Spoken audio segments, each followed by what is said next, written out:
Sant'Ambroise, la sua storia contata in milanese. Allora si parla di Sant'Ambroise in stidi e una quei volta si sente anche parlare del canto ambrosiano. Dunque, mi vorrei dire che sono proprio affezionata a Sant'Ambroise e il me simpatico perché la fa del IV secolo una roba che è straordinaria. Lui che veniva da Treveri in Germania, con la sua nobile famiglia romana, era il governatore e aveva una grande responsabilità dei giudizi penali e civili. Lui era stimato di tutti per la sua serenità e perché sapeva mettere la pace senza trovare i pieghi tra quei che attaccavano in lit.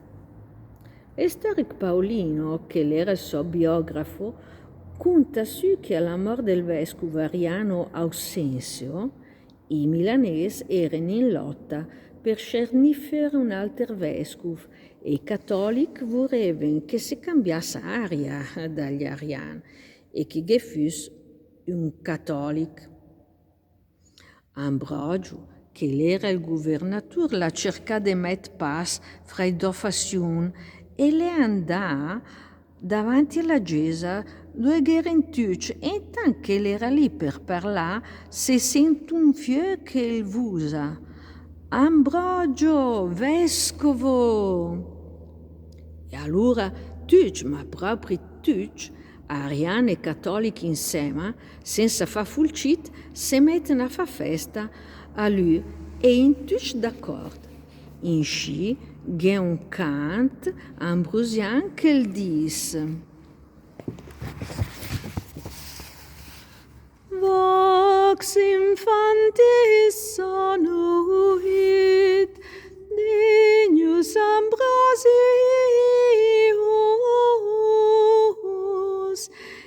Icerit Episcopus, ad cuius vocis sonitum faves resultat populus.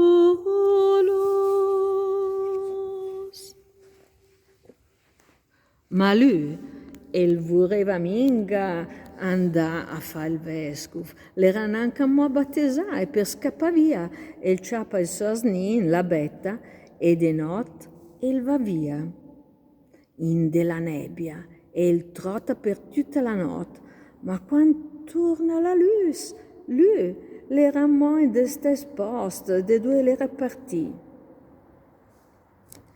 Sempre con la sua betta, il va via di nascondere per cara gente.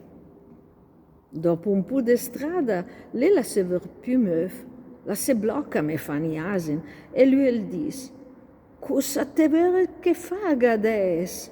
Curbetta, andiamo via lontano. In sci, quel posto, di quella volta, la chiama Corbetta, ma si chiama Modes. Ma alla fine Ambrose capisce che il Signore vuole fare qualcosa che lui l'aveva mica mai pensato. E in 4 le ha posto del vescovo e fa costruire tanti chiese cattoliche. E adesso ben fuori la storia del canto ambrosiano.